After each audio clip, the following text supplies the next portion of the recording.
वो ही सत्संग सुना सकते हैं। यहाँ तो जो गुरु महाराज ने आप सब हम भाई बहनों को आदेश दिया कि मेरा संदेश गांव नगर झोपड़ी कस्बा झुग्गी शहर ढाणी ढाणी में जाकर के सुना दो। आने वाले खराब समय में कोई ये ना कहे कि बाबा जय गुरुदेव जी महाराज का संदेश हमने नहीं सुना। स्वामी जी महाराज ने धरती पर आकर घोषणा की कि बच्चे बच्चियों, स्वामी महाराज बोले कि कुछ समय के लिए कलयुग में कलयुग जाएगा और कलयुग में सतयुग आएगा। तो गुरु महाराज ने घोषणा की। तो देखो प्रेमियों, जब एक युग बदलता है यानी एक युग जाता है और दूसरा युग लगता है तो धरती पर भारी विनाश होता है। जब सतयुग के अंदर सतयुग जाने की तैयारी हुई और त्रेता के आने की तैयारी हुई तो धरती पर बहुत बड़ा विनाश हुआ। उस समय हिरण्याकश्यप हिरण्याक जैसे राक्षस प्रहलाद भगत को बहुत ही परेशान किया। उस समय भगवान धरती पर स्वयं आए और आकर के उन्होंने यानी राक्षसों का विनाश किया। जन धन की हानि बहुत हुई। तभी तो रामायण के अंदर भी गोसाई महाराज ने लिख दिया है कि जब जब हुए धर्म की हानि और बाढ़ असुर अधम अभिमानी तब तब प्रभु धर्म मनुष्य शरीरा और हरे सकल सज्जन की पीड़ा।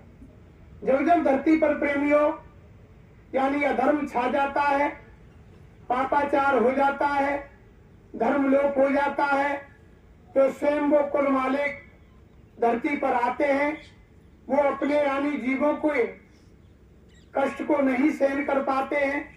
तो ऐसे ही जब सतयुग में विनाश हुआ धरती पर और त्रेता आया, ऐसे ही त्रेता के अंदर हर युग में जब जब धरती पर विनाश हुआ, युग परिवर्तन हुआ, हर युग के अंत में हुआ। त्रेता में भी युग के अंत में हुआ। राम रावण का युद्ध जब त्रेता का समापन हो रहा था, जाने की तैयारी हो रही थी और द्वापर आने की तैयारी हो रही थी, युग परिवर्तन हो रहा था, उस समय धरती पर भारी विनाश हुआ, बहुत जन धन की हानि हुई। उसके बाद द्वापर में भी जब महाभारत हुआ वो भी यानी द्वापर के अंत में हुआ। लेकिन अब गुरु महाराज ने जो घोषणा की है कि कलयुग में कुछ हजार वर्ष के लिए कलयुग जाएगा और कलयुग में कुछ हजार वर्ष के लिए सतयुग आएगा। और कलयुग की उम्र यानी बताते हैं कि 4,32,000 वर्ष है और अभी तो मात्र 5,500 वर्ष यानी धरती पर कलयुग को आए हुए हैं। तो बीच में ही यानी कलयुग जा रहा है और सतयुग आ रहा है, यानी बीच में ही आ रहा है प्रेमियों। ये हमारे गुरु महाराज ने घोषणा की है कि कुछ हजार वर्ष के लिए बीच में ही यानी ये कलयुग छोड़कर चला जाएगा और सतयुग आ जाएगा। तो धरती पर प्रेमियों बहुत बड़ी जन धन की हानि होगी। उस हानि उस पीड़ा से बाबा जय गुरुदेव जी महाराज आप हम सभी को बचाना चाहते हैं कि जब अगर हम यानी मालिक के कार्य में लग जाएंगे, जब यानी पड़ोस में आग लगेगी तो वो आपको हमको महसूस नहीं होगी। जैसे एक पत्थर यानी चौड़े में पड़ा रहता है, धूप में तपता है, वो गर्म रहता है, और एक पत्थर पानी में डाल दिया जाए तो वो पत्थर पिघलेगा तो नहीं लेकिन ठंडा तो रहेगा। ऐसे जब हम गुरु महाराज के सानिध्य में रहेंगे, इनके आदेश का पालन करेंगे तो वो यानी कलयुग जाने की पीड़ा और उधर से सतयुग आने की आप हम भाई बहनों को यानी नहीं व्यापेगी। जब कलयुग जाएगा गुरु महाराज ने कहा तो वो अपने कर्म के कर्जे को मांगेगा प्रेमियों। जब हम यानी संसार के लोग वो कर्जा नहीं दे पाएंगे तो गुरु महाराज ने कहा कि वो एक ऐसा थप्पड़ मारेगा उसके अंदर 20 करोड़ लोग धराशायी हो जाएंगे।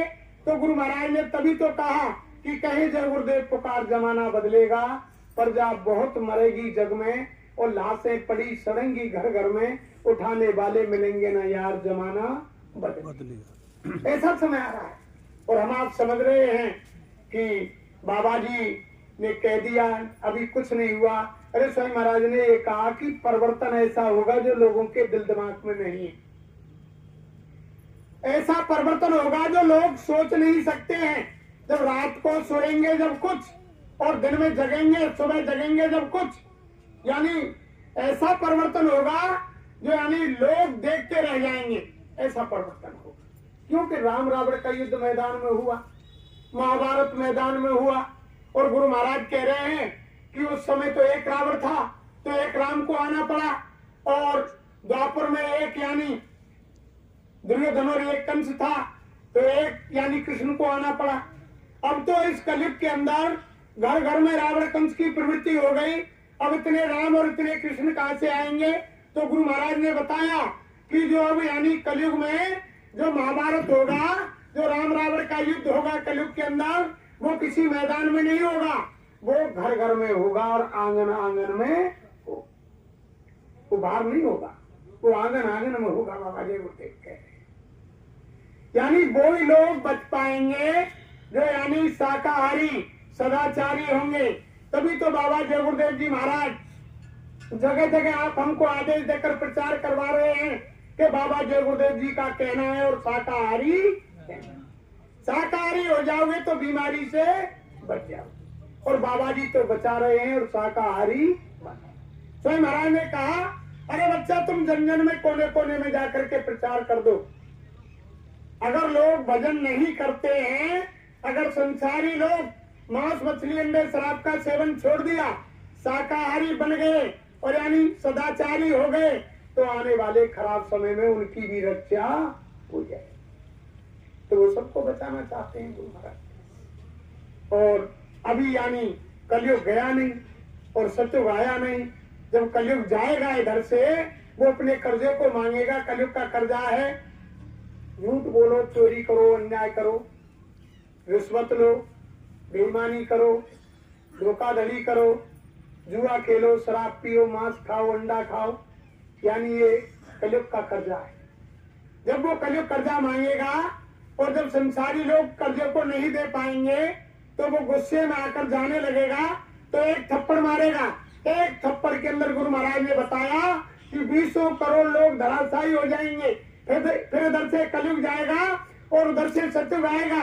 जब दोनों की टक्कर होगी उसमें भी जो बीच में आ जाएंगे उनका कसूमर निकल जाएगा। स्वामी महाराज ने कहा कि जब दोनों की टक्कर के बीच में आएंगे तो उनका भी बच्चा कसूमर निकल जाएगा।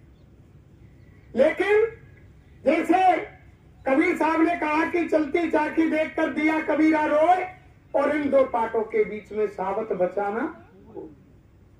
जब कलयुग और सत्युग की टक्कर होगी प्रेमियों, जब उसमें घर्षण में लोग मारे जाएंगे, उसके बचाव के लिए गुरु महाराज ने कहा कि जैसे चक्की चलती है, चक्की में कीली होती है, जो कीली के सारे जो दाने लग जाते हैं, रात दिन चक्की चलती रहती है लेकिन वो हमेशा सावत रहती है। ऐसे ही वो यानी कीली हमारे गुरु महाराज है।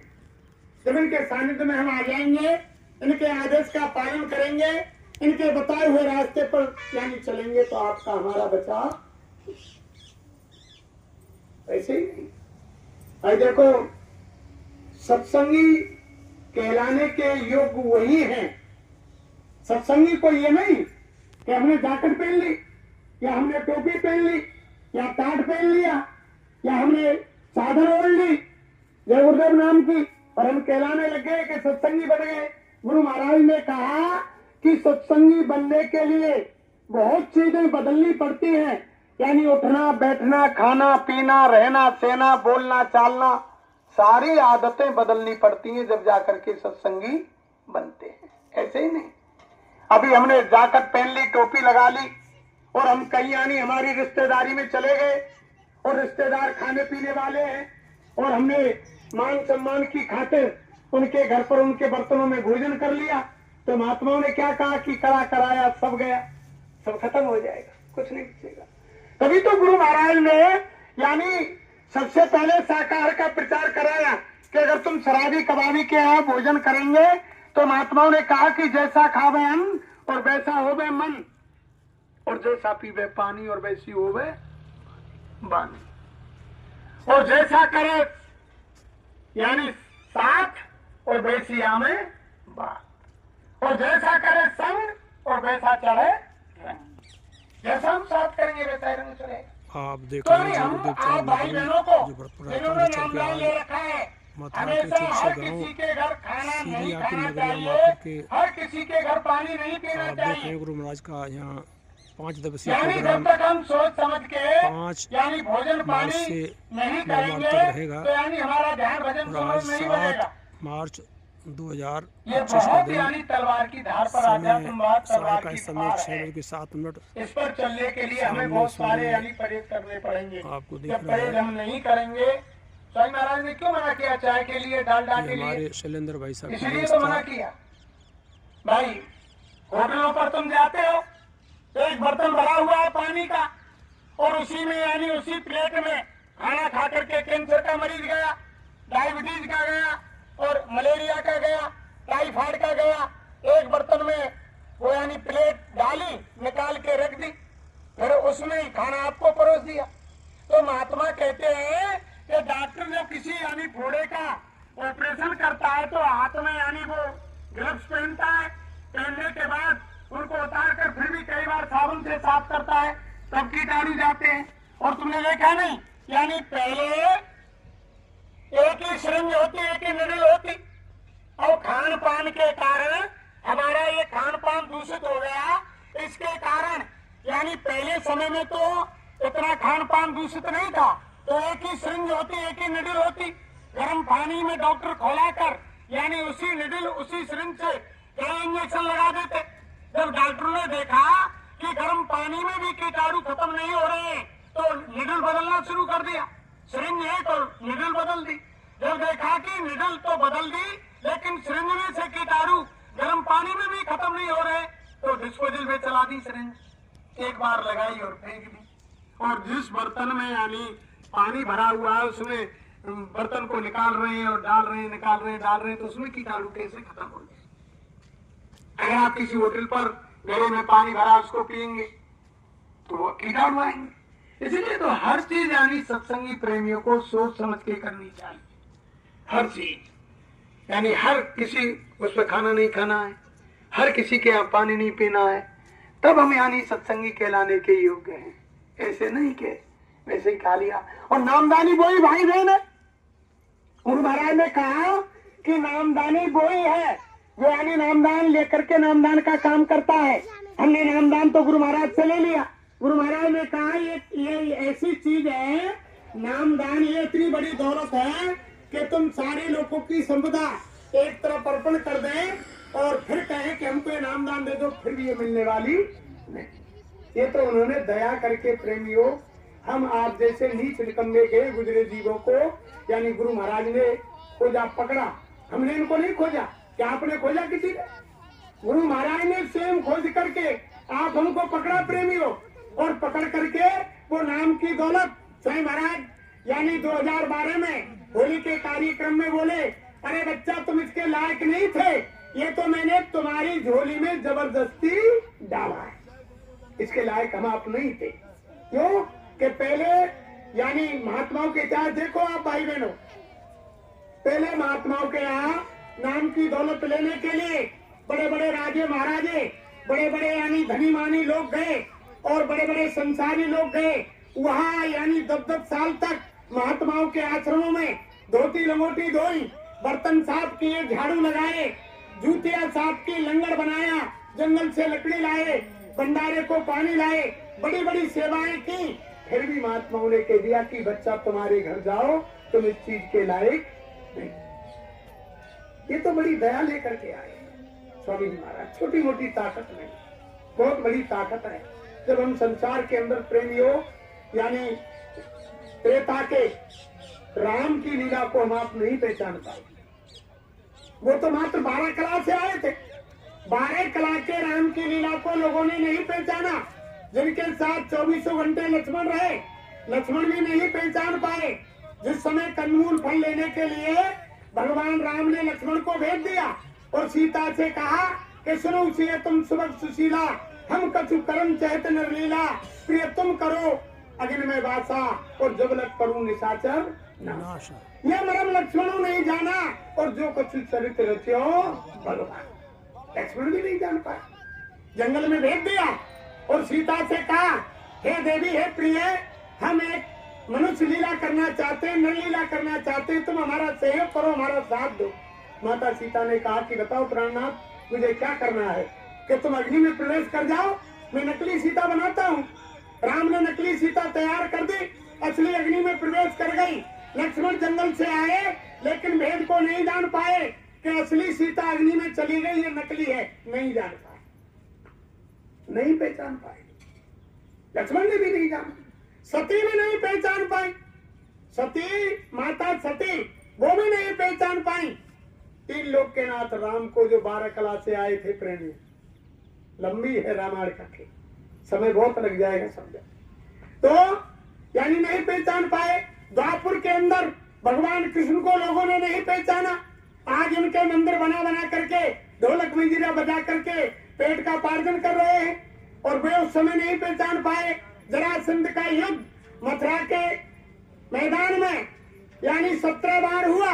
16 बार युद्ध होने के बाद 17वीं बार जब जरासंध मथुरा पर चढ़ाई करने आया तो लोगों ने सुना कि फिर जरासंध आ रहा है। भगवान कृष्ण के पास गए लोग इकट्ठे होकर। योगेश्वर कृष्ण से कहा कि भैया कृष्ण, तेरे हाथ जोड़ दे, हम तू मार काट के सिवा कोई दूसरों काम ना करे, लड़ाई करे, खून की नदी बहावे, खुद मरे और हमें मरवावे, ऐसा कर भैया, तू नहाते चले जाए तो हम शांति से तो रहे। भगवान कृष्ण ने कहा कि ये लोग मुझे नहीं पहचान पाए। जब 17वीं बार जरासंध मथुरा में आए, बलदाऊ का हाथ पकड़ के सौराष्ट्र के पहाड़ पर चले गए प्रेमियों, और जाकर के जरासंध ने पीछा किया, पहाड़ के ऊपर चढ़ गए, चारों तरफ से घेरा मार लिया। मार करके गर्मी का महीना था, पहाड़ में आग लगा दी, पहाड़ धू करके जल गया। योगेश्वर कृष्ण अपनी योग शक्ति से निकल करके पानी में द्वारका बसा दी, वहां चैन से रहने लगे। जरासंध ने समझा कि बलदाऊ और कृष्ण पहाड़ में जल करके मारे। आकर के नंदगाम गोकुल बरसाने मथुरा में लोगों ने सूचना दी कि बलदाऊ कृष्ण जरासंध ने सौराष्ट्र के पहाड़ में जला दिए। तेरे भी मना करके मथुरा वृंदावन नंदगाम गोकुल बरसाने के लोग तेरे भी मना करके रोज हिट कर बैठ गए कि अब कृष्ण बलदाऊ दुनिया में नहीं रहे। बहुत समय बाद लोगों को मालूम पड़ी कि द्वारका में भगवान कृष्ण मौजूद है। तब सुदर्शन चक्र उठाया और धरती पर राक्षसों का विनाश किया। वो 16 कला से आए। 16 कला के यानी भगवान कृष्ण की लीला को लोगों ने द्वापर में नहीं पहचाना प्रेमियों, और संत धरती पर 64 कला से आते हैं, और यानी परम संत यानी धरती पर अगणित कला से आते हैं, उनकी कोई कलाओं की गिनती ही नहीं। यानी संत 64 कला से आए, और हमारे गुरु महाराज परम संत यानी कितनी कला, कोई गिनती नहीं। तो बताओ, जब यानी द्वापर के यानी कृष्ण की लीला 16 कला की लीला को नहीं पहचाना, राम की 12 कला की लीला को नहीं पहचान पाए, आज तो इस कलयुग के अंदर अनंत लीलाओं के धनी बाबा जय गुरुदेव जी महाराज की लीला को क्या पहचान सकते हैं आप? नहीं पहचान सकते। ये तो बहुत बड़ी हस्ती है, नहीं पहचान सकते। गुरु महाराज ने मन से कहा, अरे बच्चा, जब महात्मा डोलते बोलते रहते हैं तो काल और कुदरत काम नहीं करती है। जब महात्मा पर्दे के पीछे हो जाते हैं, जब काल और कुदरत काम करती है। बाबा जी को इसलिए क्योंकि कलयुग में कलयुग को भगाना है और कलयुग में सत्युग लाना है। अगर गुरु महाराज धरती पर मौजूद रहते तो कोई हस्ती नहीं जो यानी किसी का विनाश कर दे, कोई यानी संहार कर दे। महात्मा डोलते बोलते रहते जो काल कुदरत काम नहीं करती है। गुरु महाराज ने कहा कि बच्चा, महापुरुषों के सामने ब्रह्म पार ब्रह्म काल महाकाल थर थर कांपते हैं, उनकी जबान नहीं खुलती है, इतने बड़े पावरफुल होते हैं। लेकिन लोग धोखा खा गए, लोग धोखा खा गए, गुरु महाराज को नहीं पहचान पाए कि कौन पावर है। और स्वयं महाराज सत्संग में बीच बीच में कह भी देते थे। स्वयं महाराज ने एक बार मथुरा में हम बैठे हुए थे, तब गुरु महाराज ने मन से कहा, बच्चा देखो, जो लोग नीचे बैठे हैं मेरी बात को समझ रहे हैं, लेकिन जो लोग ऊपर बैठे हैं वो मेरी बात को नहीं समझ रहे। उन लोगों ने नहीं पहचाना। जो लोग बाबा जी के साथ यानी मठाधारी थे, वो यानी बड़े बड़े अधिकारी थे, वो लोग नहीं पहचान पाए। जो छोटे लोग दूर दूर से जाते थे, गुरु महाराज ने बहुत सारी बातें प्रेमियों बताई। स्वामी महाराज ने कहा कि गाय के थन में कीलनी लगी रहती है, वो गाय का खून पीती है, और जो दूर से बछड़ा चल करके आता है वो दूध पीता है, वो दूध पी कर जाता है। तो दूर दूर से हमारे गुरु महाराज के पास जो हमारे गुरु भाई बहन आए, उन्होंने गुरु महाराज के एक एक शब्द का आनंद लिया, गुरु महाराज पर सारा विश्वास किया। लेकिन जो गुरु महाराज के आजू बाजू रहे, उन्होंने गुरु महाराज का हमेशा खून। स्वामी महाराज ने खुद कई बार अपने शब्दों में कहा, अरे देखो बच्चा, गांव की गंदगी साफ करने के लिए हरजन होते हैं, हरजन गांव की गंदगी को साफ करते हैं, गली मोहल्ला में झाड़ू लगाते हैं। फिर गुरु महाराज बोले, अरे बच्चा, कुछ ऐसी गंदगी होती है जो उन हरजनों से भी बाकी रह जाती है, तो उसके लिए सुअर पाले जाते हैं, सुअर, उस गंदगी को सुअर साफ करते हैं। तो गुरु महाराज ने कहा, मैंने आश्रम में कुछ सुअरों को पाल रखा है उस गंदगी को साफ करने के लिए। इधर से हमारे प्रेमी सेवा देते थे और उठा करके स्वामी महाराज उनको दे देते थे। लोग समझते थे कि छोटे छोटे लोग ये गुरु महाराज को सेवा देते हैं और गुरु महाराज उठा करके आश्रम पे रहते हैं, इनको दे देते हैं। भाई वो तो कर्मों की गंदगी थी, वो तो महात्मा हर तरीके से साफ करते हैं, हम आप नहीं समझ पाते हैं। गुरु महाराज ने जितने भी काफिले निकाले प्रेमियों, जगह जगह एक दूसरे के लेन देन के कर्जों को चुकाने के लिए निकाले, ऐसे नहीं निकाले। स्वामी महाराज ने एक जगह कहा, रे बच्चा देखो, लेनदार और देनदार दोनों आ गए। किसी ने किसी को पानी पिला दिया, किसी ने पत्तल डाल दी, किसी ने रास्ता बता दिया, और बाबा जी ने कर्म का कर्जा समाप्त कर। ऐसे महात्मा होते। एक बार गुरु महाराज आश्रम पर पालीखेड़ा आश्रम गए।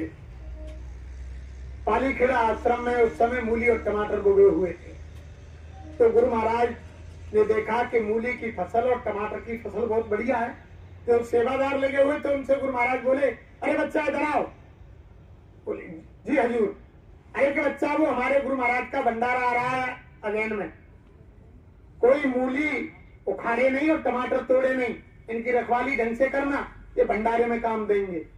जी हजूर। स्वामी महाराज आ गए, आश्रम पर आए। थोड़ी देर बाद एक प्रेमी बाहर से चल करके और गुरु महाराज के पास आ गया।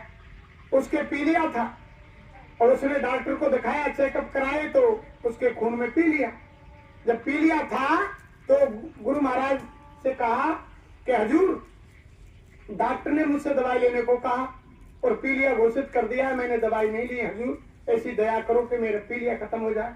अरे बच्चा, सुबह शौच आदि क्रिया से निवृत्त होकर के पालीखेड़ा आश्रम चला जाना, और वहां मूली और टमाटर खड़े हुए हैं, खाली पेट 10-12 दिन मूली और टमाटर खा लेना, तुम्हारा पीलिया खत्म हो जाए। अब उधर दूसरे दिन जग करके वो वहां गया और जा करके शौच आदि क्रिया से निवृत्त हुआ और हाथ पैर धो करके मूली उखाड़ी और टमाटर तोड़े, धो के और एक पेड़ के नीचे बैठ के खाने की तैयारी कर। तब तक वो सेवादार आएगा। सेवादार ने कही कि भैया, तोते को ने कही कि मूली ने उखाड़ी और टमाटर ने तोड़ी, कि गुरु महाराज ने, कि गुरु महाराज तो वो तो यूं कहेंगे कि कोई इनके हाथ नहीं लगावे, भंडारे में काम देंगे गुरु महाराज के। और दोनों उनमें झगड़ा है। झगड़ा हुआ, थाप थपेड़ हो, पटका पछाड़ी है कि मोते मना कर गए, कि मोते कहिए खा भूखा पी लिया, खत्म हो गए। अब दोनों में झगड़ा बढ़ गया। तीसरे प्रेमी ने आए, उन्होंने भैया क्या बात है, कि स्वामी जी मोते कहेंगे कि हमें थे कोई टमाटर और मूली ने खाए नहीं। और वो बोलो कि मोते स्वामी जी ने कही कि तुम्हारे पी लिया 10-12 दिन खाली पेट खाओ। मान की चलो स्वामी महाराज के पास दोनों जने। अब दोनों को ले गए। जैसे कुटिया में अंदर प्रवेश किया, गुरु महाराज हमसे देख करके, अरे बच्चा क्या हुआ। अब वो सेवादार जो रखवाली कर रहे थे वो कहने लगे कि हजूर, आप ही तो कह कर आए कल कि कोई मूली और टमाटर को उखाड़े तोड़े नहीं। हाँ। और वो पीलिया वाला मरीज बोला कि हजूर, आपने ही तो कही कि पालीखेड़ा आश्रम चले जाना, वह खाली पेट मूली टमाटर 10-12 दिन खाना, तुम्हारा पीलिया खत्म हो जाएगा। कि हाँ। अब स्वामी जी बोले कि बच्चा, तुम दोनों पर इतना बड़ा कर्म का कर्जा था कि सर फूट जाते, मुकदमा हो जाता, बहुत भारी पैसा खर्च होता, तुम्हारा लेन देन थाप थपेड़े में पटका पछाड़ी में चुका दी। ऐसे महात्मा हर काम गुरु महाराज ने किया। प्रेमियों सब जो आप हमसे सेवा ली गुरु महाराज ने, सब हमारे तुम्हारे लेन देन को चुकाने के लिए। स्वामी जी को कोई जरूरत नहीं थी, ये तो हमारे तुम्हारे कर्मों के कर्जे को मेटने के लिए जगह जगह हिंदुस्तान के हर कोने में, पूरब से पश्चिम, पश्चिम से पूरब, उत्तर से दक्षिण और दक्षिण से उत्तर, चारों तरफ हिंदुस्तान के कोने कोने में बाबा जय गुरुदेव जी महाराज ने जगह जगह काफले निकाले, सत्संग लगाए, हर प्रेमी भाई से सेवा ली। जो लोग वहां आ ना सके, एक भाई ने कर्नाटक में जन्म लिया, एक ने उत्तर प्रदेश में लिया, एक ने राजस्थान में लिया। अब बताओ एक दूसरे के पास कैसे जाएगा? और जब तक आदान प्रदान दोनों का आमने सामने नहीं होगा तो कर्म का कर्जा कैसे खत्म होगा? तो बाबा जी स्वयं काफला लेकर के गए और एक दूसरे का कर्म का कर्जा अदा किया। ऐसे दयालु होते हैं, लेकिन हम आप नहीं समझ पाए। बाबा जय गुरुदेव ने यानी नाम के अंदर इतना पावर भरा है। स्वामी महाराज ने जय गुरुदेव नाम छोटी मोटी ताकत नहीं है प्रेम। स्वामी महाराज ने खुद मन से कहा, तुमने सुना कभी? स्वामी महाराज बोले कि अंत समय में जब तुम्हारा कोई मददगार नहीं हो, सबके लिए कहा, संसारियों के लिए कहा, गुरु भाई बहनों के लिए कहा कि अंत समय में जब तुम्हारा कोई मददगार नहीं हो, उस समय जब ये शरीर से आत्मा निकलती है तो दोनों बट जब जन्म लेता है जीव, जो रामायण में लिखा है गोसाई महाराज ने कि जन्मत मरत दुसह दुख हो ही, बहुत भारी पीड़ा होती है, ऐसे नहीं पीड़ा होती है। उस समय सारी इंद्रियां शिथिल हो जाती है। जब बच्चा पैदा होता है, जब वो अबोध होता है, कह नहीं सकता कि मुझको जन्म लेने में कितना कष्ट हुआ। और जब दुनिया से जीव जाता है, उस समय नहीं कह सकता कि मुझको कितनी यात्रा हो रही है। जब खींचातानी होती है, जब वो यम के दूत सिपाही आत्मा को शरीर से बाहर करते हैं, एक एक रोम, एक एक हड्डी इतनी बुरी तरह दर्द करती है, तभी महात्माओं ने लिख दिया कि जन्मत मरत दुसह दुख। तो गुरु महाराज ने कहा कि उस समय यानी जब तुम्हारा कोई साथी नहीं हो, अंत समय में जब तुम्हारी आत्मा को निकाल करके कोई दूत शरीर से बाहर कर रहे हो, उस समय तुम अंतर में ही, क्योंकि जबान तो तुम्हारी निकलेगी नहीं उस समय, अंतर में ही जय गुरुदेव नाम को बोलना और मैं मिलूंगा और तुम्हारी मदद करूंगा। साईं महाराज ने कहा कि मैं मिलूंगा, मैं कोई महात्मा नहीं। गुरु महाराज बोले, लोगों को भ्रम में डाल देते थे कि मैं कोई महात्मा नहीं, मैं कोई भगवान नहीं, मैं तो एक साधारण इंसान हूं, तुम्हारा सेवक हूं और सेवा करा लो, मैं तो तुम्हारी सेवा करने के लिए आया हूं। और ये भी कह देते थे कि जब तुम जय गुरुदेव बोलोगे तो मैं मिलूंगा और तुम्हारी मदद करूंगा। और साईं महाराज क्या कहते थे कि जय गुरुदेव नाम किसका? तो कौन हुए प्रभु? जब जय गुरुदेव बोलेंगे जब कौन मिलेंगे? तो यानी स्वयं बाबा जी प्रभु हुए ना, कोई दूसरे ही थोड़ी है। लेकिन लोगों को भ्रम में डाल देते थे, अरे तुम 5 नाम का वो तो बैठो, साधन पे तो तुम समय से बैठो, घाट पर तो बैठना पड़ेगा। गुरु महाराज ने कहा ध्यान भजन सुमरन बने या ना बने, लेकिन घाट पर तो बैठो, समय से बैठो। जब ज्वार भाटा आएगा, जैसे समुद्र में से नाव को लगाकर, जहाज को लगा करके लदान करके खड़ा कर देता है, ना जाने किस समय वो ज्वार भाटा आ जाए और जहाज को इस किनारे से उस किनारे कर दे। तो महात्मा कहते हैं कि घाट पर तो बैठो, यानी ध्यान भजन सुमरन में नागा मत करो, रोजाना बैठो, बने या ना बने, लेकिन बैठो। अरे तुम जय गुरुदेव नाम को ही पका लो, यही बहुत बड़ा पावर है, छोटा मोटा पावर नहीं। अगर तुमने जय गुरुदेव नाम को पका लिया, अंत समय अगर तुम्हारी जबान पर आ गया तो कौन मिलेंगे? जय गुरुदेव बाबा मिलेंगे। तो यही सच्चे प्रभु है, ये मिलेंगे।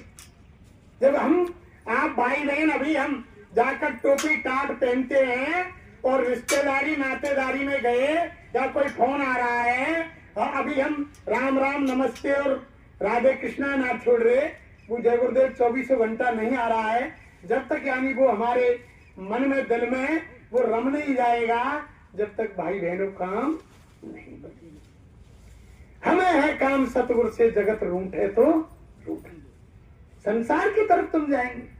कामी क्रोधी लालची और इनसे भक्त न होए, और भक्त करे कोई सूरमा, जात बरन खोलो खोए। मीराबाई ने किसी की परवाह की? किसी की परवाह की, महल को त्याग दिया, कितनी कितनी यातनाएं दी। राणा जी ने जहर का प्याला भेजा, उनकी साथ कहती चाहिए, यानी कोई भगवान भगवान की भक्ति नहीं करती है, ये जवानी की दीवानी है। और रात में ये हमारे यानी वो जाति के जातक रविदास महाराज उनके पास जाती है, हमारे कुल खानदान में बट्टा लगा रही है, यानी हमारे क्षत्रिय धर्म राजपूत घराने को मिट्टी में मिला रही है। लेकिन किसी की परवाह मीराबाई ने नहीं की। पग घुंघरू बांध मीरा नाची रे, और लोग कहे मीरा बही बाबरी, और सास कहे कुल नाची रे। जहर का प्याला राणा जी भेजा, पीवत मीरा हंसी रे। अरे जब जहर का प्याला भेजा प्रेमियों, जब मीरा ने उस जहर को पिया तो कुछ समय के लिए गैरोस हो गई। जब गैरोस हुई तो उनके गुरु महाराज रविदास जी महाराज आ गए, मीरा के सिर पर हाथ फेरा, मीरा की आंखें खुली, बालकी बच्ची मीरा तुम बड़ी बेसब्र हो कि क्यों हजूर, के और दिन तो तुम बिना मुझको अर्पण किए, बिना मुझको भोग लगाए कोई भी सामग्री ग्रहण नहीं करती, आज तुम बिना भोग लगाए और सारे जहर को पी गए। बालकी महाराज मैंने समझा मेरे दाता दयालु सतगुरु महाराज को मैं जहर का भोग कैसे लगा। रविदास महाराज ने कहा कि बच्ची मेरा तुमने जहर का भोग नहीं लगाया, फिर भी मैं आ गया और सारे जहर को पी गए। तुमने तो एक दो बूंद पी संसार को दिखाने के लिए, सारे जहर को पी जाती तो खत्म हो जाती, लेकिन रविदास महाराज ने सारे जहर को अर्पण कर दिया, अमृत पान। तो महात्मा हर जगह, अरे प्रेमियों तभी तो कहा कि और लोगों संत शरण में, काम यही कहेगा ये नर तन अनमोल मिला है बार बार नहीं पाएगा। यानी महात्माओं की शरण में आ जाओ। ये लोग परलोक दोनों बनाते हैं, जिनको हम अपना समझ रहे हैं संसार के लोगों को, कि बच्चा मेरा है और यानी पति मेरा है, पत्नी मेरी है, ये भाई मेरा है, ये बंगला मेरा है, गाड़ी मेरी है, या कोई किसी का दुनिया में नहीं। कोई और अपना कहा जिसे भी काम आया ना, या कोई काम आने वाला नहीं। केवल महात्मा सच्चे साथी होते हैं जो इस लोक में भी काम आते हैं और उस लोक में भी काम आते हैं। तो सबसे पहली बात तो ये है भाई बहनों कि जय गुरुदेव नाम को पका लो। 24 घंटे उठते बैठते जागते चलते फिरते, दुकान में, दफ्तर में, खेती में, काम जहां भी आप काम कर रहे हैं, कुछ भी कर रहे हैं, हर 24 घंटे आपके मुंह से जय गुरुदेव निकलना। जब ये पक जाएगा नाम तो समझ लो कि आपका सुमरन पक गया। जो गुरु महाराज कहते थे ना, अरे कि सुमरन पका लो, जब सुमरन पक जाएगा तो ध्यान भजन बन जाएगा। अरे जब तुम जय गुरुदेव नाम को ही नहीं पका पा रहे हो तो सुमरन ध्यान भजन को कैसे कर पाओगे प्रेमियों, जब एक नाम को नहीं पका रहे हैं। एक नाम ही हमारी जबान पर 24 घंटे नहीं आ रहा है।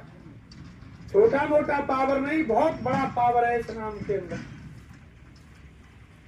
एक बार गुरु महाराज नैनीताल गए, प्रेमियों नैनीताल गर्मी के समय। जब नैनीताल गए तो स्वामी महाराज एक पेड़ के नीचे कुर्सी लगाकर बैठे थे और एक 100 साल की बुढ़िया आई, गुरु महाराज का चरण स्पर्श किया, स्वामी महाराज ने आशीर्वाद दिया और गुरु महाराज बोले, अरे बुढ़िया भजन करती हो? कि हाँ बाबा भजन करूं। कि नामदान ले रखा है? कि हाँ बाबा नामदान लियो। कि 5 नाम याद हैं? कि बाबा मैं 5 नाम ने तो भूल गई। स्वामी महाराज बोले कि 5 नाम भूल गई बुढ़िया, फिर भजन किसका करती हो? कि बाबा मुझे तो ये कहीं याद है बस, जय गुरुदेव जय गुरुदेव जय गुरुदेव, मैं तो यही को भजन कर। अब गुरु महाराज बोले हंस के, अरे बुढ़िया यही तो इंजन है। स्वामी महाराज बोले यही तो इंजन है और तो सारे डिब्बे हैं। तो असली इंजन तो ये है प्रेमियों, जब तुम इसको पका लेंगे तो तुम्हारा काम बन जाएगा। अभी हम जय गुरुदेव नाम को ही नहीं पका पा रहे, लेने में हम यानी शर्माते हैं कि रिश्तेदारों के सामने हम जय गुरुदेव बोलेंगे। बहुत से हमारे भाई बहन तो ऐसा करें कि कहीं यानी संगत में जा रहे हैं, प्रचार में जा रहे हैं तो जाकट पहनिए, और कहीं रिश्तेदारी में जा रहे हैं तो जाकट खूंटी के टांग दे के रिश्तेदार में टोका टाकी करेंगे तो कहेंगे कि जाकट पहन रखी है तुमने, टाट पहन रखी हो, टोपी पहन रखी है। नहीं पहन के जाते हैं। ये कवच है प्रेमी, संसार वालों की तरफ नहीं देखना है, हमें इसको 24 घंटे पहनना है हर जगह। कोई जगह दुकान, अगर तुम खेती बाड़ी में काम कर रहे हो तब मत पहनो, लेकिन तुम दफ्तर में जा रहे हो, दुकान करते हो, अब बैठ के यानी पहन कर बैठ जाओ। जाना ना जाने कितने हाट बाजार जा रहे हो, कहीं बाहर जा रहे हो, जब तुम्हारी जैकेट को पढ़ेंगे लोग तो कितना प्रचार होगा। भाई महाराज ने इसीलिए तो पहना ही कि यानी एक जैकेट एक दिन में इतना काम करेगी कि 1000 पर्चे काम नहीं करेंगे, उतना एक जैकेट काम करेगी। ब्रह्मा अवतार के घर दर्जा बाहर जा रहे, फिर हम सत्संगी कैसे हुए। तो ये सारी चीज जब तक प्रेमियों समझ में नहीं आएंगी, ये तो सब मान सम्मान त्यागना पड़ेगा। जब गुरु के सानिध्य में पहुंच गए और संसार वालों की आप परवाह करेंगे तो फिर संत मत के रास्ते पर नहीं चल पाओगे। ये तो सब छोड़ना पड़ेगा। इसलिए प्रेमियों, छोटा मोटा पावर लेकर के गुरु महाराज नहीं है। स्वामी महाराज ने खुद कहा कि बच्चे बच्चियों, हमने धरती पर तुमको लेने के लिए वो स्वामी को भेजा, गुरु नानक को भेजा, दरिया साहब को भेजा, चरणदास को भेजा, राधा स्वामी को भेजा, या ना जाने कितने संत धरती पर यानी आप हमको लेने के लिए आए। तब गुरु महाराज बोले कि जब तुम नहीं आए, अब की बार मैं स्वयं चल के धरती पर आया। स्वयं गुरु महाराज नामी धाम से आए हो। तभी तो गुरु महाराज ने कहा कि बच्चे बच्चियों में इतनी बड़ी जहाज जय गुरुदेव नाम की, छोटी मोटी जहाज नहीं है जय गुरुदेव नाम की प्रेमियों। स्वामी महाराज बोले कि जय गुरुदेव नाम की इतनी बड़ी जहाज मैंने धरती पर लगाई है कि सारे संसार की जीवात्माएं बैठ जाएंगी, फिर भी स्थान खाली रह जाएंगे। किसकी जहाज लगाई है? जय गुरुदेव नाम। और फिर हम तुम शंका कर रहे हैं जय गुरुदेव नाम, लेवे में वो कर रहे हैं, नातेदारी में रिश्तेदारी में कोई फोन आ रहा हो, जा रहे हैं आ रहे हैं उसमें। और बाबा जी ने बहुत विशाल जहाज जय गुरुदेव नाम की लगाई है। तो ये सारी चीज अपने जीवन में ढालनी पड़ेंगी भाई बहनों, धीरे धीरे धीरे धीरे। जब तक इन्हें हम नहीं ढाल पाएंगे, नहीं चल पाएंगे, तब तक यानी काम नहीं बनेगा। और हम यानी कोरे पारे ऊपर से गा रहे, अंदर दिल में ना बैठा रहे, गुरु को यानी ऊपर ऊपर गाता और गुरु को दिल भीतर नहीं लाता, तो उससे तो काम चलेगा नहीं। ये तो यानी रामायण में भगवान के लिए भी यही कहा है कि हर व्यापक सर्वत्र समाना और प्रेम ते प्रकट हुए में जाना। राम ही केवल प्रेम प्यारा और जान ले कोई जानन हारा। यानी सबसे बड़ी चीज है यानी प्रेम की। जब इनसे प्रेम हो जाएगा, सच्चा प्यार जब तक महात्माओं से नहीं होगा तब तक काम नहीं बनेगा। अरे भाई सच्चा प्यार देखो आप, स्वामी महाराज ने कहा कि हम हमारी बच्ची को 20 साल तक पालते हैं, पोसते हैं, लिखाते हैं, पढ़ाते हैं।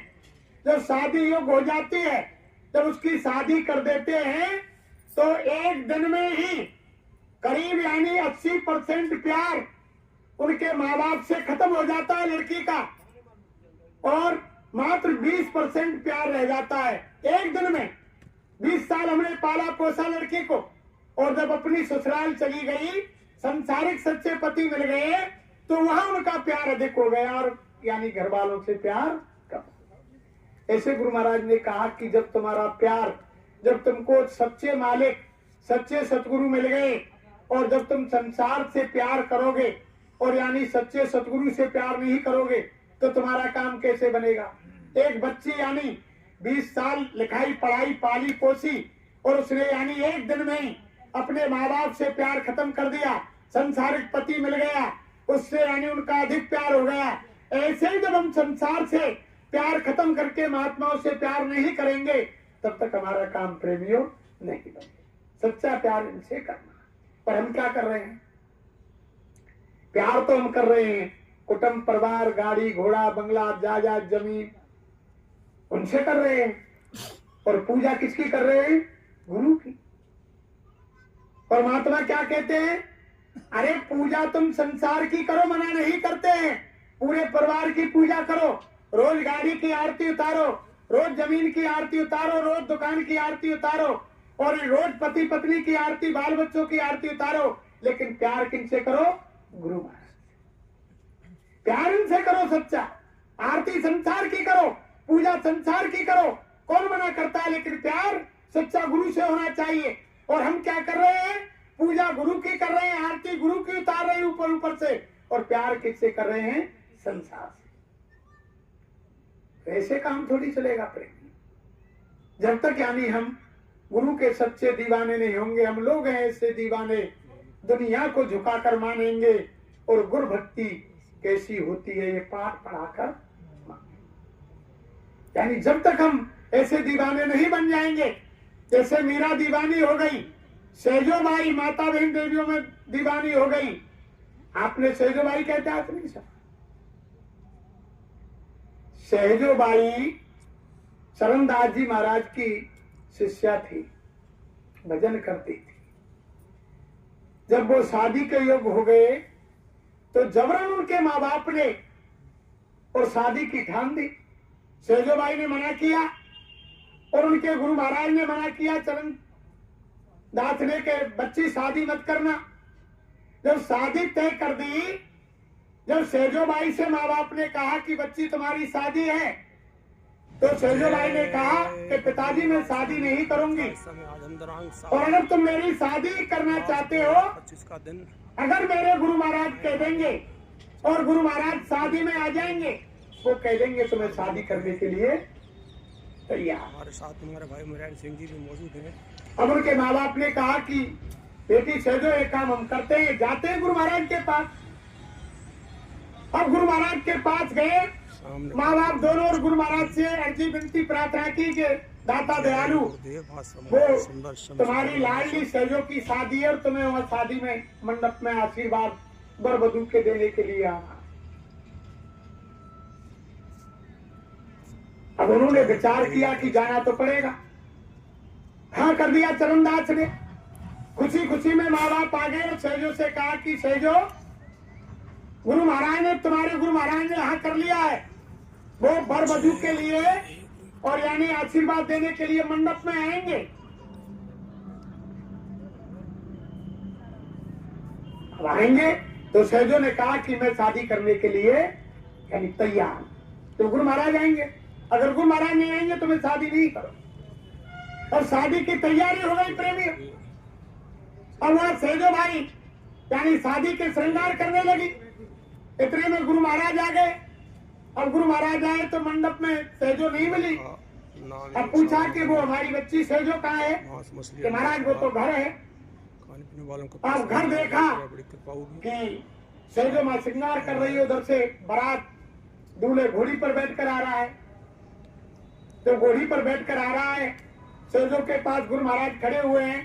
श्रृंगार देख करके गुरु महाराज कहने लगे, सहजो तनक सुहाग पे कहाँ गुथायो शीश, और मरना है रहनो नहीं, जानो विश्व जी का ये मंदिर। सहजो से कहा चरणदास जी महाराज ने, अरे के सहजो तुमने थोड़े क्षण समय के लिए और तुमने कहाँ श्रृंगार किया है, यहाँ तुमको रहना नहीं है, 20 विषय तुमको दुनिया से जाना। इतने में सहजो ने श्रृंगार उतारने की तैयारी कर दी। उधर से बारात की तैयारी हो रही थी प्रेमियों। घोड़ी पर दूल्हा बैठकर आ रहा था। आतिशबाजी चलने के कारण घोड़ी बिदकी और दूल्हा घोड़ी से गिरा और जमीन पर गिरते ही यानी प्राण पखेरु हो गए। तब घर वालों की और सहजो की समझ में आई कि गुरु महाराज ने शादी के लिए इसीलिए मना किया। तुम आत्मा बड़े दयालु होते हैं प्रेमियों, छोटी मोटी ताकत नहीं होती, लेकिन हम इनके वचनों को जान नहीं पाते हैं, समझ नहीं पाते हैं। लोग अर्थ का अनर्थ करते हैं और तमाम लोग क्या क्या यानी कितनी, जो गुरु महाराज ने कही कि कितनी दुकानें लगेंगी, कितने जय गुरुदेव बनेंगे, किसी के बहकाने में मत आ जाना, तुम मेरी तरफ देखना मैं तुम्हारी तरफ देखूं, तीसरे को बीच में खड़ा मत करना। अब जो लोग यानी गुरु महाराज को साइड में कर दिया और स्वयं यानी जय गुरुदेव बन बैठे, अब उनकी बातों को देखो। कोई गुरु महाराज ने क्या कहा उन शब्दों का अर्थ का अनर्थ कर रहे हैं, कोई कुछ कह रहा है, कोई कुछ कह रहा है। तो प्रेमियों, महात्माओं का एक एक वचन अकाट्य होता है। तो रामायण में गोसाई महाराज ने लिखा है कि मोर वचन परे चाहे फीका और संत वचन पत्थर की लीखा। यानी भगवान के वचन झूठे पड़ सकते हैं, फीके पड़ सकते हैं, लेकिन महात्माओं के जबान से निकले हुए वचन इधर से उधर नहीं होते। जो गुरु महाराज ने कहा है, एक एक शब्द अकाट्य है उनका, और एक एक वचन गुरु महाराज का पूरा होगा। यानी थोड़ा धीरज धरो, नेक करनी करो, वरना कुदरत का थप्पड़ भी लग जाएगा। यानी अपने काम में लगे रहो प्रेमियों। जो बाबा जी ने कहा है कि साकार का प्रचार करो और ध्यान भजन स्मरण करो समय निकाल करके, यानी लगे रहो। सेवा 3 प्रकार की, तन की, मन की, धन की। जैसे यानी जो हमने कर्म तन से किए हैं वो यानी तन की सेवा से खत्म होंगे वो कर्म। जो हमने धन से कर्म किए हैं अच्छे बुरे, वो धन की सेवा से खत्म होंगे। जो मन से किए हैं वो मन की सेवा से खत्म होंगे। तीनों प्रकार की सेवा आप हम भाई बहनों को करनी पड़ेगी, तब जाकर के कर्म खत्म होंगे। ये काल का देश है, ये काल माया का देश है, या चौपा चौपा पर काल माया का पैरा है। और गुरु महाराज ने कहा कि जब तक काल का यानी एक एक पाई का में ब्याज के कर्जा यहाँ से खत्म नहीं हो जाएगा, तब तक महात्मा जीव को ले जाने वाले नहीं। चौपा चौपा प्रेमियों, एक एक पाई में ब्याज के जब कर्जा खत्म होगा, जब जीव पाक साफ निर्मल होगा, तभी रामायण में लिखा है कि निर्मल मन जन सो मोह पावे और मोह कपट छल छिद्र न पावे। यानी जब तक जीव निर्मल पाक साफ नहीं होगा, जब तक महात्मा नहीं। इसलिए कोशिश करो धीरे धीरे धीरे धीरे जय गुरुदेव नाम को पकाओ। 24 घंटे चलते फिरते कोई भी हम काम कर रहे हैं उसको यानी ऐसे रूटीन में लाओ कि जबान से वो कभी भी निकले, 24 घंटा निकले, कभी यही नहीं हो कि कोई और नाम आ रहा है। तो ऐसे नाम पक जाएगा प्रेमियों, तो ध्यान भजन सुमरन में बड़ी मदद मिली। और भजन तो बाबा जी की अंतिम है। जो सही महाराज ने कहा हमारी आपकी कोई औकात थोड़ी जो हम आप भजन कर सकें। सही महाराज ने कहा कि अभी बच्चा मैं जमीन तैयार कर रहा हूँ, अभी मैंने सत्संग सुनाया नहीं, अभी तो मैं सत्संग की जमीन तैयार कर रहा हूँ। जब सत्संग सुनाऊंगा तो सत्संग में बैठी बैठी आत्माएं जिस मंडल का वर्णन करूंगा उस मंडल में भ्रमण करेंगी और फिर नीचे उतर कर आ जाएंगी। तो भाई गुरु महाराज ने सत्संग सुनाया कहा है और भजन इनकी अंतिम है, ये यानी करा लेंगे। जब इनकी मौज मर्जी होगी जब ये भजन करा लेंगे। ऐसा नहीं, इनकी मौज मर्जी का ठीक है सब। तो और देखो प्रेमियों, गुरु महाराज की दया लेकर आप हम सब भाई बहन आए हैं। हमारी आपकी कोई औकात नहीं कि घर से निकल के हम बिना इनकी मौज के आ जाएं। जब इनकी मौज होती है तभी कोई निकल करके ऐसे कार्यक्रम में आता है। कोई हमारी आपकी औकात नहीं कि हम अपने आप चल के आ जाए ना, इनकी मौज मर्जी। जब ये ऊपर से दया देते हैं तब हम घर से निकलते हैं, और अगर ये दया नहीं करें तो कोई ना कोई रोड़ा ऐसा लग जाएगा कि आप रुक जाएंगे, नहीं आप। इनकी मौज मर्जी का खेल है।